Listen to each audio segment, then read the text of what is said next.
है शादी करके जब जाती है दूसरे घर या अगले पर्सन से शादी करती है तो उसकी क्या एक इंसान की बेसिक नीड क्या है ना कि वो यही तुम क्या शिकायतें करी हो, तुम्हें कमा के ला के दे रहा है, वो देखो तुम्हारी रिलीजियस ड्यूटीज पूरी कर रहा है, तो खैर है तुम भी थोड़ा गुजारा कर लो, क्या फर्क पड़ता है। अस्सलाम वालेकुम गुफ्तगू लॉन्च से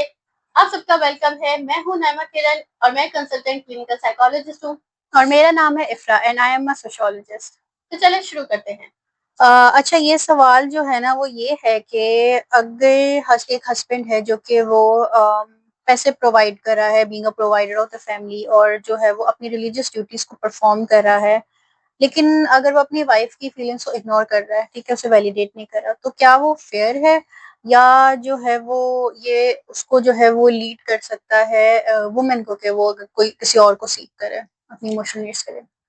दैट्स अ गुड क्वेश्चन और ये बिल्कुल लीड कर सकता है क्योंकि अभी हम बात यही कर रहे हैं कि जो अकेलापन है और ये सब चीजें हैं वो फील होना, रिलेटेडनेस फील होना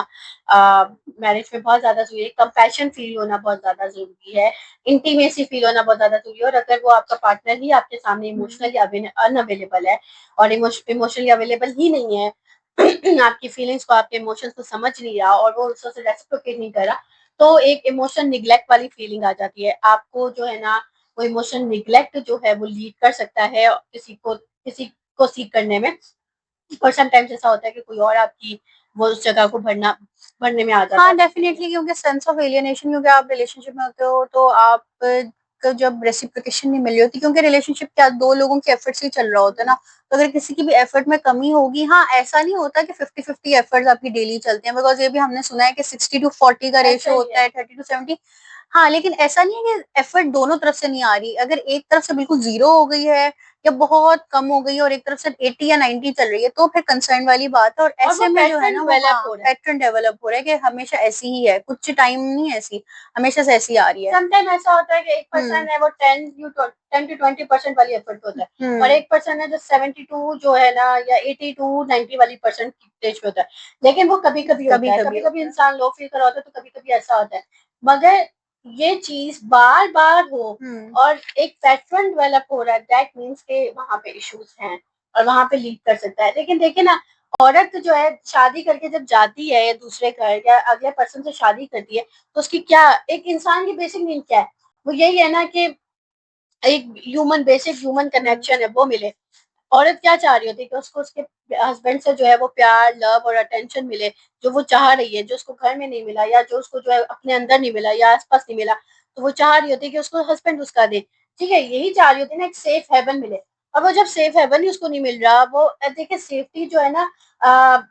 जो मैं बताऊं ना, मैस्लो की हेरारकी नीड्स, वो थेरी ये कहती है कि बेसिक नीड्स तो हमारी जो है ना वो फिजियोलॉजिकल नीड्स है, ठीक है, उसमें सेक्स भी आ गया, फूड भी आ गया, हंगर भी है, थर्स्ट भी है, ये सारी चीजें आ गई, घर भी आ गया, सारी चीजें, ये तो हमारी बेसिक नीड है। देखिए पैसा तो पूरा कर रहा है, ये बेसिक नीड है। लेकिन हमारी आगे की नीड होती है सेंस ऑफ बिलोंगिंगनेस, लव की नीड। वो चीज अगर वो फुलफिल ही नहीं कर रहा तो फिर पैसा अगर वो पूरा कर रहा है ना, वो उसका फायदा ही नहीं है। और आजकल बहुत सारे घरों में जैसे ना आपने देखा होगा कि अब औरत भी जो है वो फाइनेंशियल बर्डन उठा रही है और वो खुद भी जॉब कर रही है। तो अगर एक औरत है जो इंडिपेंडेंट है, जो जॉब कर रही है, तो क्या वो क्या कहते हैं, उसको अगर वो इमोशनल नीड्स भी नहीं मिल रही तो क्या वो ऐसे पर्सन का अच्छा, इसके अंदर मैं ये भी चीज ऐड करूंगी कि हमारी सोसाइटी में एक स्टीरियोटाइप है कि अच्छे हस्बैंड का, गुड हस्बैंड, इसका मतलब ये हुआ कि एक अच्छा हस्बैंड वो है कि जो अपनी बीवी को जो है वो प्रोवाइड करके दे रहा है। वो कहते हैं ना कि तुम क्या शिकायतें करियो, तुम्हें कमा के ला के दे रहा है, वो देखो तुम्हारी रिलीजियस ड्यूटीज पूरी कर रहा है, तो खैर है तुम भी थोड़ा गुजारा कर लो, क्या फर्क पड़ता है। तो ये जो हमने एक स्टीरियोटाइप क्रिएट कर दिया ना कि एक अच्छा मर्द जो है बस उसका यही काम है कि वो आपको प्रोवाइड करके दे रहा है और आपकी जो है वो रिलीजियस ड्यूटीज या आपकी जो बेसिक जिम्मेदारी वो पूरी करे, बेशक वो इमोशनली अवेलेबल नहीं है, तो हमने जो है ना ये गलत किया है। इससे जो है ना वो हमने जो है वो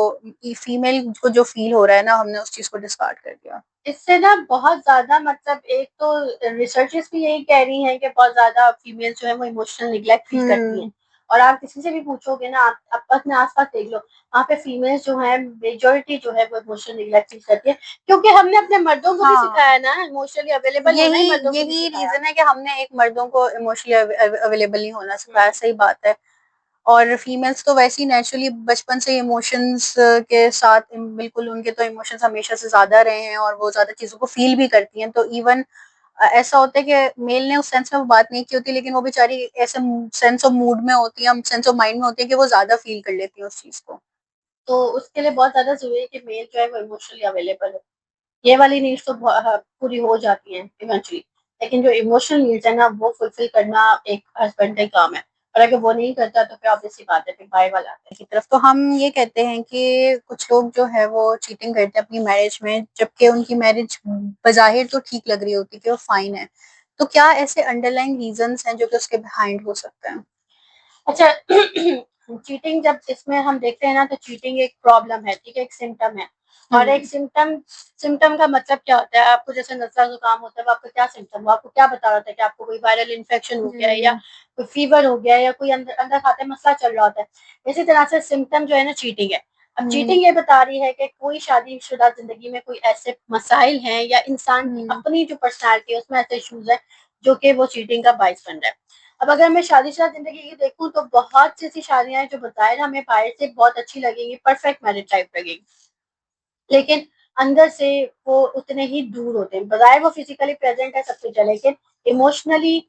वो एक दूसरे के करीब नहीं होते, साइकोलॉजिकली एक दूसरे के करीब नहीं होते, और वो उनके दरमियान एक दूरी होती है, एक तरह की दूरी होती है। वो एक दूसरे को समझ नहीं पा रहे, एक दूसरे को रेसिप्रोकेट नहीं कर पा रहे। एक दूसरे के साथ बहुत अच्छे हैं, पब्लिक में बहुत अच्छे हैं, लेकिन जो कमरे में रह के जो उन्होंने कमरे में रहकर जो उनका बिहेवियर है ना वो एक दूसरे के साथ अच्छा नहीं होता। वो एक दूसरे को बहुत अकेला फील करते हैं, एक फोन में लगा हुआ है तो दूसरा सो रहा है, या दूसरा जो है वो अपना काम कर रहा है तो तीसरा वो जो वो है वो फोन में लगा हुआ है। तो इसी तरह से जो है ना चीजें चल रही होती हैं, इस वजह से भी जो है वो चीटिंग की तरफ ले जाती है, क्योंकि लोनलीनेस अगला पर्सन फील करता है, निगलेक्शन फील करता है, तो वो चीटिंग की तरफ चला जाता है। चीटिंग ऐसे नहीं स्टार्ट होती कि आपने सोचा और चीटिंग स्टार्ट हो गई, वो पहले स्टार्ट होती है कि पहले आपकी फ्रेंडशिप होती है किसी पर्सन के साथ, और आहिस्ता आहिस्ता पे वो चीटिंग में ट्रांसफर हो जाती है, जिस तरह से हमने लास्ट क्वेश्चन में बात की। फिर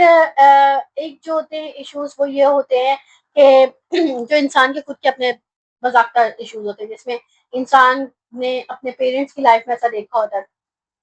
कि उसके पेरेंट्स ने चीटिंग की होती है अपने अपना आप, मतलब पेरेंट्स में जो है ना पेरेंट्स का आपस में चीटिंग का वो सीन चला होता है। तो उसकी वजह से क्या है कि वो चीज जो है वो दोबारा से ये रिपीट कर रहा है, वो पैटर्न रिपीट कर रहा है, क्योंकि वो ट्रॉमा से बाहर ही निकला, उस चाइल्डहुड ट्रॉमा से ही नहीं हुआ। तो वो ये चीज दोबारा जो है ना पैटर्न फील रिपीट करके ये देखना चाह रहा होता है कि अब कैसा फील होता है, और या फिर ये देखना चाह रहा होता है कि अगर मैं इसको रिपीट करूँ दोबारा से तो मैं किस तरह से इसकी जो है ना इस रिटर्न जो डेस्टिनी है ना उसको कैसे चेंज कर सकता हूँ। तो ये सब चीजें उसके माइंड में चली होती है। फिर कुछ होते हैं जहाँ पे कुछ लोग नार्सिस्टिक होते हैं, तो वो चीटिंग की तरफ जाते हैं, वो पार्टनर्स बदलते रहते हैं, वो क्योंकि उनको अपनी पर्सनल गेज चाहिए होती है, इंटाइटलमेंट चाहिए होती है। देन फिर कुछ बॉर्डर लाइन पर्सनैलिटी डिसऑर्डर के लोग होते हैं जो इस चीज की तरफ जाते हैं, क्योंकि वो वैसे ही उनके अपने रिलेशनशिप्स फेल्ड होते हैं, तो रिलेशनशिप से अपनी वैलिडिटी ले रहे होते अच्छा, हैं, हमने तो ऐसा भी तो देखा है ना कि as a form of rebellion भी जो है वो ये चीटिंग करते हैं कि लाइक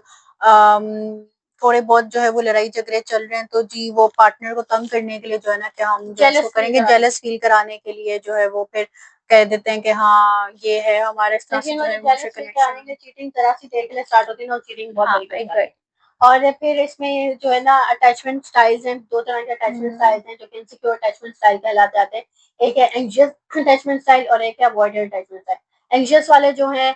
जब उनको, क्योंकि वो क्लिंगी से होते हैं, उनको हर टाइम ये फियर होता है कि उनको अगला पर्सन छोड़ जाएगा, तो जब उनको नहीं है अगले पर्सन से वो इमोशनल नीड्स उनकी फुलफिल नहीं होती, अश्योरेंस उनको प्रॉपर नहीं मिलती, तो वो क्या है वो बाहर जो है वो इस चीज को देखते हैं और बाहर ये चीजें तलाश कर रहे होते हैं। और जो अवॉइडेंट वाले हैं, क्योंकि उनको फियर ऑफ इंटीमेसी होती है, तो वो अपने बजाय से अपने पार्टनर के साथ वो फियर ऑफ इंटीमेसी को दूर किया जाए वो ये नहीं करते, वो ये बाहर जो है ना रिलेशनशिप ढूंढते रहते हैं, वो ज्यादा से ज्यादा फेयर्स रखते हैं ताकि वो उनकी फियर ऑफ इंटीमेसी जो है वो दबी रहे। तो ये चीजें भी बहुत ज्यादा जो है ना इसमें आती हैं। फिर एक पर्सन की अपनी अलग पर्सनैलिटीज भी होती है, उसमें इश्यूज होते हैं, उसकी वजह से जो है वो चीटिंग की तरफ चला जाता है। हो सकता है उसकी कोई ऐसी नीड हो जो कि बहुत ज्यादा हो तो वो उसकी तरफ चले जाते हैं। अक्सर वो कहते हैं कि हमारी जो